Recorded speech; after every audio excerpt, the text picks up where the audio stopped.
You're tuned into another episode of Bread Before Bed.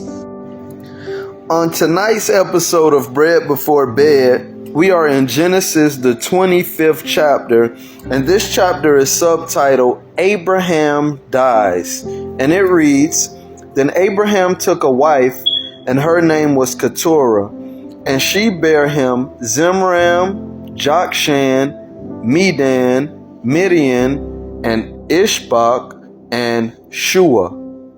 And Jokshan begot Sheba and Dedan, and the sons of Dedan were Ashurim, and Litishim, and Leuim. And the sons of Midian were Ephah, and Epher, and Hanak, and Abida, and Eldah. All of these were the children of Keturah. And Abraham gave all that he had unto Isaac.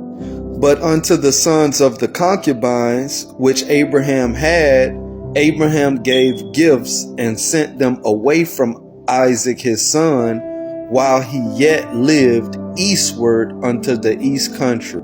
And these are the days of the years of Abraham's life which he lived, 160 years.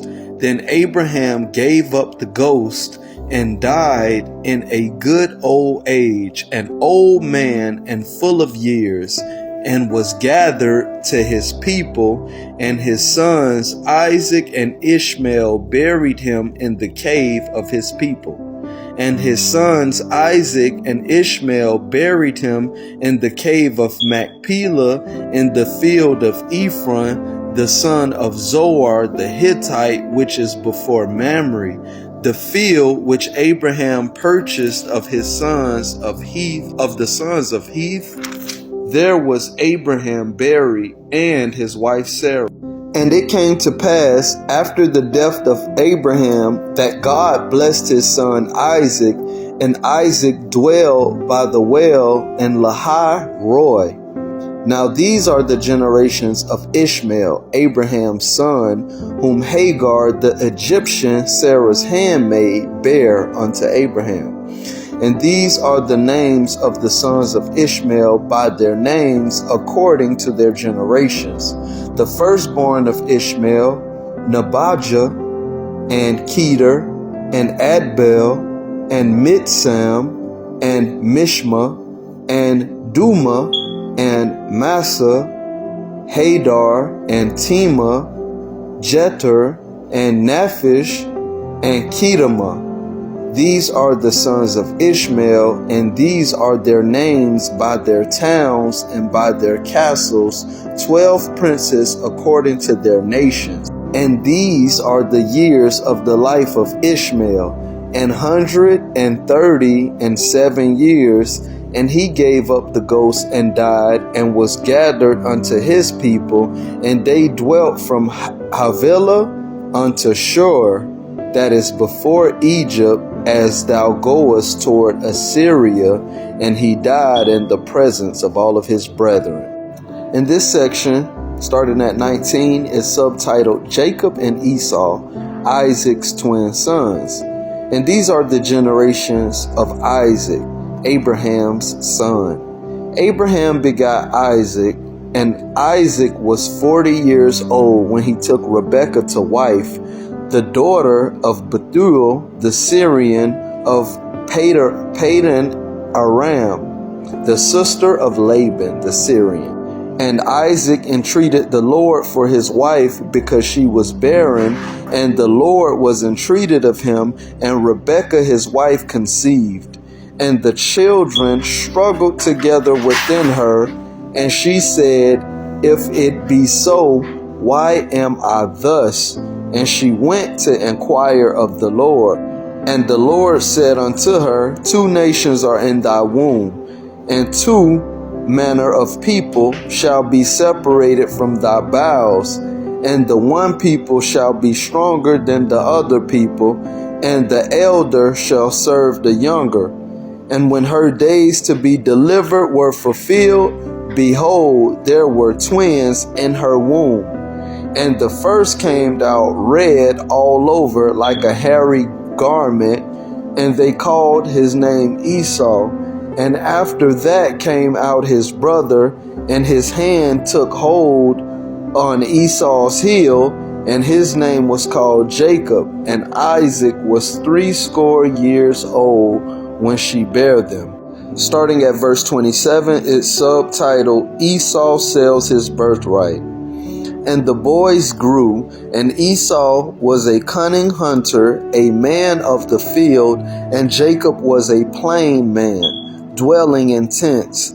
And Isaac loved Esau because he did eat of his venison, but Rebekah loved Jacob.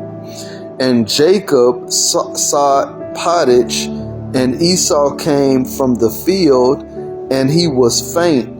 And Esau said to Jacob, Feed me, I pray thee, with the same red pottage, for I am faint. Therefore was his name called Edom. And Jacob said, Sell me this day thy birthright. And Esau said, Behold, I am at the point to die, and what profit shall this birthright do to me? And Jacob said, Swear to me this day. And he sware unto him. And he sold his birthright unto Jacob. Then Jacob gave Esau bread and pottage of lentils, and he did eat and drank, and rose up and went his way. Thus Esau despised his birthright. So basically, I'm going to break this chapter down real quick. So what happened was, we got a chance to see the end of Abraham's life. So we're told in this chapter that Abraham died.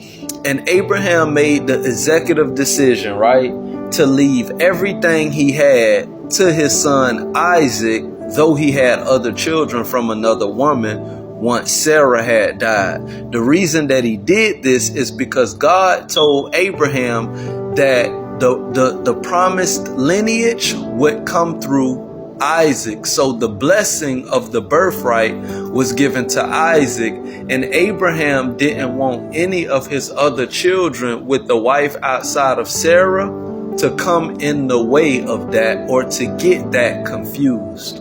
Then after Abraham died, it goes on to explain how Isaac had twins. One was Jacob and one was Esau.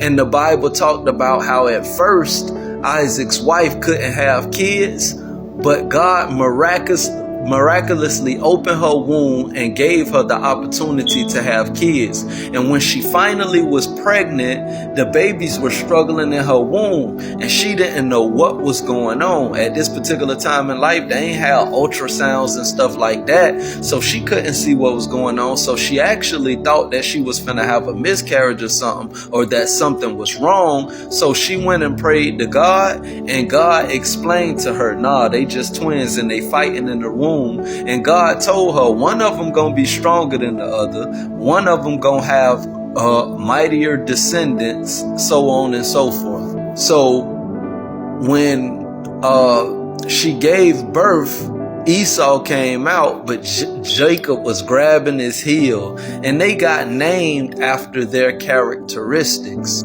And once they had grown up, one day Esau went out to hunt, because he was a man's man. He liked it to hunt. In this day and time, he would be the type of boy that loved to go outside and play sports, so on and so forth. And Jacob, the Bible referred to him as a plain man, which meant that he was very responsible. He's the one that paid attention. He's the one that learned his father's business, so on and so forth. But the birthright was supposed to be who the dad would leave the responsibility of the family to. And Jacob was given Esau the birthright, and he wasn't responsible enough to carry out the responsibilities of the family.